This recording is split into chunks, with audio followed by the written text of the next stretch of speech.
to Heaven's Kitchen. Today is a very, very special day in my Braintree kitchen. I have the blessing of the BCAM family. I call them the BCAM crew. They have taken time out of their day, left the studio, and come to my home so that we can do this show for you.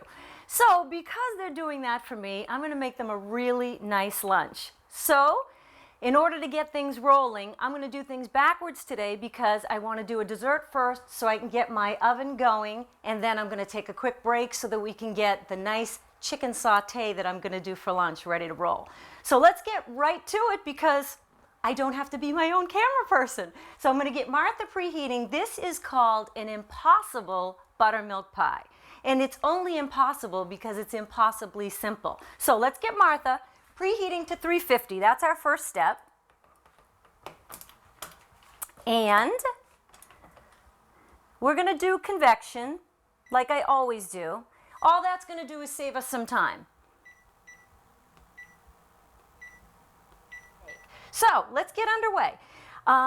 The one very important ingredient to this is buttermilk. Now, I don't know about you, but I don't use a lot of buttermilk. I am not going to go to Whole Foods or Trader Joe's and buy a big quart of it if I need a half of a cup or a cup. So I want to teach you how to make your own. And I'm going to do that first because it needs about 5 minutes to get set.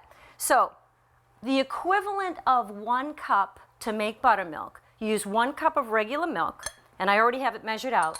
You can do it 2 ways. What you're trying to do is add an acid to the milk so that it will thicken up, and that acidity is what creates the reaction in your batter, which makes a pancake fantastic and which is going to make this pie super. So all I'm doing is, I can do it one of 2 ways. I can do it with lemon juice, or you can do it with vinegar. 1 tablespoon of either lemon juice or vinegar added to this milk. That's all you need to make buttermilk. How simple is that? So, I mean, obviously the authentic thing is fantastic, but if you don't have a lot of time and you just don't want to buy a big amount, make your own. So in one fell swoop, I will take a tablespoon of my vinegar, plop it in here, and literally just leave it alone and let it sit there for a minute. I'll end up, oh, there go my spoons. Making music already. All right, all we're going to do is cover that up, let it do its thing. Our pan, 8-inch round, 9-inch round, pie pan, whatever works for you. Glass, I think, is best as opposed to metal. We're just going to give that a little coating of cooking spray. And I'm going to go this way so it doesn't get all over my granite countertop I spent all night polishing last night. Okay, just a quick little spray there. And now, let me get our bowl to Julian. And if you remember, I named it Julian because Julian is the patron saint of hospitality. So since I am giving hospitality to my BCAM friends today, I wanted to use Julian in this show as well. So starting with our dry ingredients, we need 1 1/3 cup of sugar. And I have my sugar right here. So let me get this set up. 1 1/3 can go right into our bowl. Let's do it this way. There's 1. There's 1/3. Okay. Sugar all set. Then we're going to do a half a cup of Bisquick makes a biscuit mix, Jiffy makes a biscuit mix, and Trader Joe's makes a whole wheat version, which is sensational. I didn't want to use just the complete whole wheat because I was afraid that the cake won't be light enough or the pie won't be light enough. So I actually did a mix of a Bisquick and the Trader Joe's, so it's got a little bit of the whole grain for healthiness and for texture. But I think it'll still have some levity because I'm using the regular one. So for our Bisquick, it's a half, and that's another reason why this is impossibly easy. When you use a biscuit mix, it's already got the baking powder, it's got the baking soda, so you don't have to measure out 50,000 things. So let's put in our 1/2 cup of Bisquick.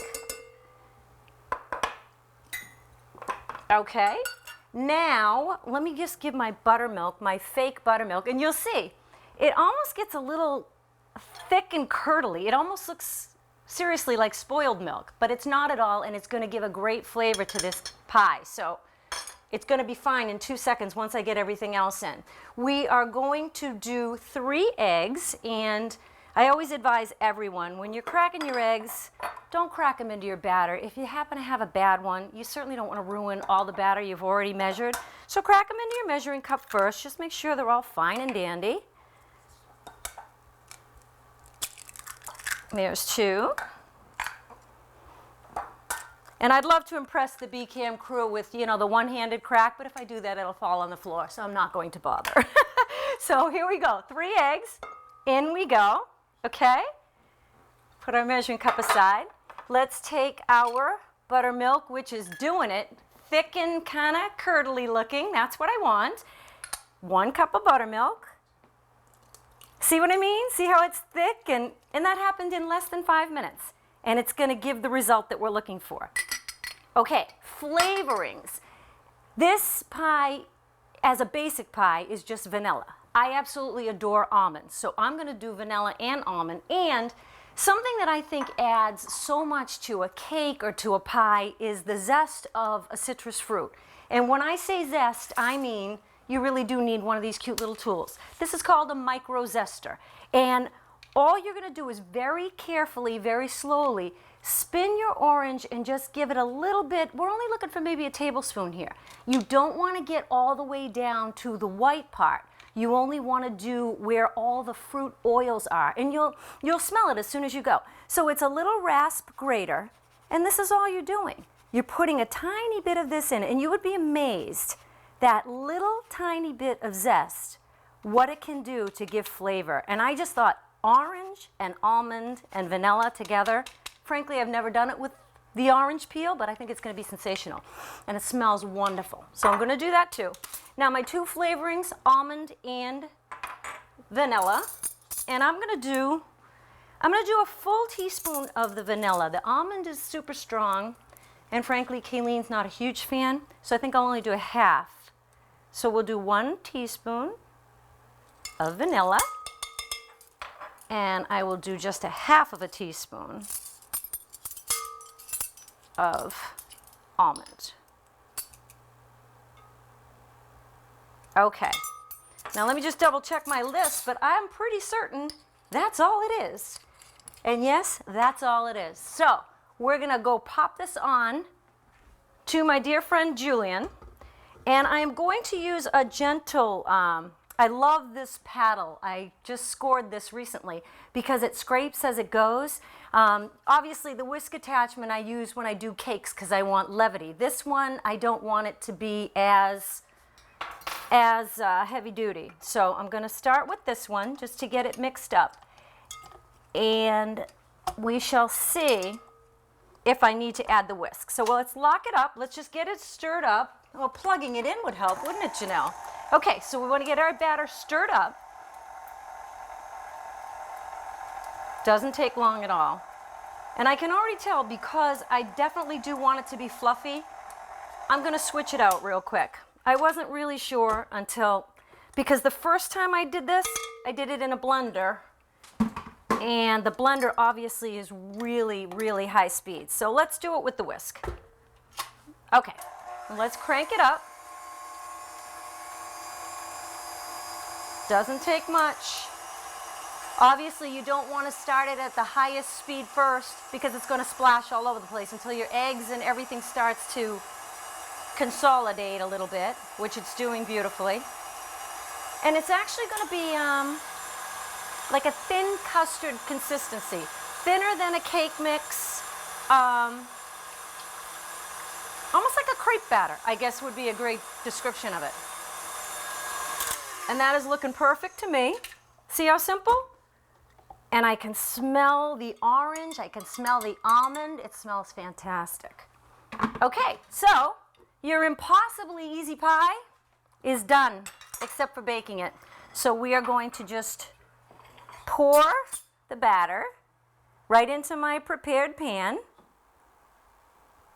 And it does, you know, don't be concerned. You're gonna see little flecks because the buttermilk is, you know, curdled essentially. But that's not a problem. It's gonna bake right in. It's gonna be fantastic. So let me just use, my sister bought me some brand new dish towels, and it's so nice to have new stuff to use. So let me clean up my hands. Let me just see that Martha is ready to roll. She's not exactly ready, but we're gonna consider it close enough so I can get moving on lunch for the guys. So she'll be fine. Okay, so let's get our impossibly easy buttermilk pie into the oven. Very carefully, kind of in the middle. And I know I've said it 1,000 times that I am a convection person. The reason why is because it's a 30-minute recipe, but it'll be almost ready at 20 something or so. So let's set the timer. I'll start at 25 so I can take a look at it. So that's as simple as you can do a dessert in chop and drop, a couple of little zesty things and some pre-measured ingredients. Get something in the oven, smells fantastic. So I'm gonna just take a quick break, get all this out of the way, and then we're gonna start an amazingly awesome chicken saute that I'm gonna make for the guys for the lunch. Back in a second.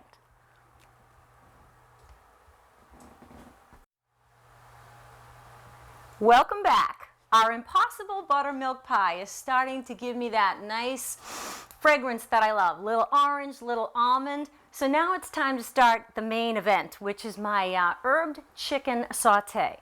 When you come home from work and you want to do a quick dinner, a saute is the way to go. This takes a couple of extra minutes to make a beautiful sauce, and it looks gourmet. You're going to be a hero. So let me show you how simple it is.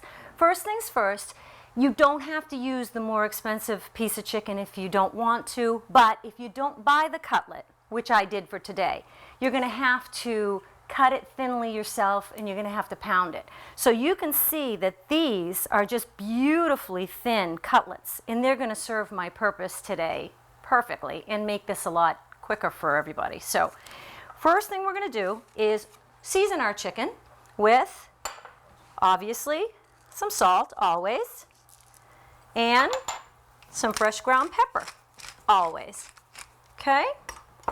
I'm not concerned about seasoning both sides because I'm also going to be putting seasonings in the breading. So the breading, simple as can be. I've got flour, and I mean, you don't have to measure. You can see I have enough for Wes and Jerry and Bill and my husband, who's downstairs on a conference call. So not even a cup of flour is all I'm going to need because I just want to dredge this. I'm not going to coat it per se. I just want to put a little bit of flour on it because that is what's going to be the thickener for this beautiful sauce that's going to go with it. So I'm going to say just about a cup of flour. And now, you know from my calzone show 100 years ago that I love Wondra flour.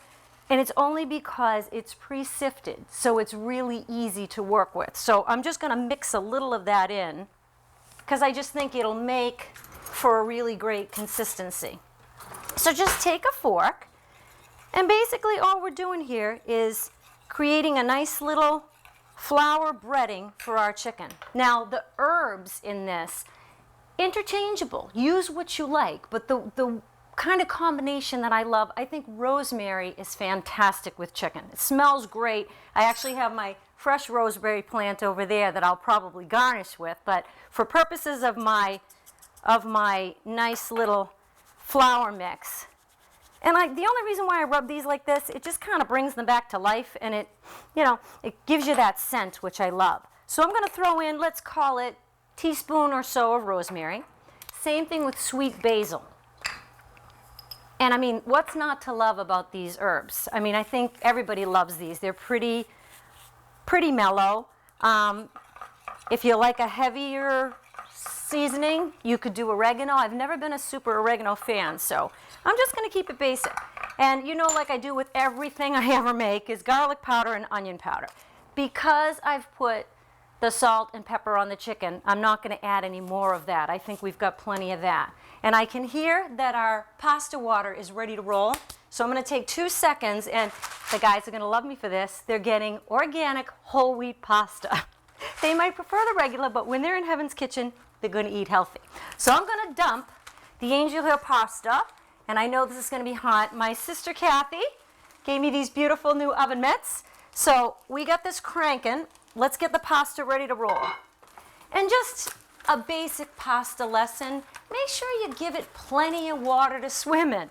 Sometimes I see young kids when they're first learning how to cook, putting a big pound of pasta in a little pot. Well, that's how it's going to glue together and get all gummed up. It really needs to swim.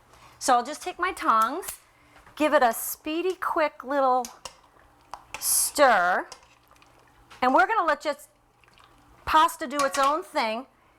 Regular angel hair is usually 3-4 minutes, but because this is whole wheat, it's a coarser pasta, so it'll be about 7. So I should time it. We actually have 9 left on our Impossible Pie, so I'll just use that timer as my range.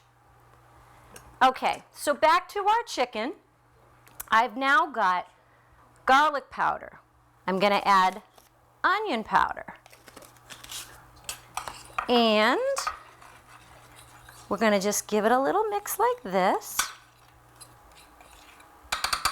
I'm going to grab my tongs back because I need to dredge the chicken. And you know, everybody knows you don't touch chicken with your bare hands. And if you do, you wash them very, very thoroughly. So let me get my platter ready. A quick dredge. This is all it needs. 1, 2. Okay, and then just kind of knock off the excess. Lay them out on your platter. Takes 2 seconds. Okay, so see what I mean? This is going to look so gourmet. It's going to taste so delicious. And it takes 2 seconds to make. And frankly, because we're all dressed up here in the studio, I'm using my pretty breading bowl. Do it on a paper plate. Then you just throw it in the trash. Makes it even simpler for a nice weeknight, impress the family kind of a meal. Okay, and last but not least, this one wants to stick on me here. Okay, let's toss that away. Let's do our last one. And see what I mean? I told you a cup of flour. That's way more than I need. But again, never, never, never reuse anything that you've dredged raw chicken in. So did I waste some flour?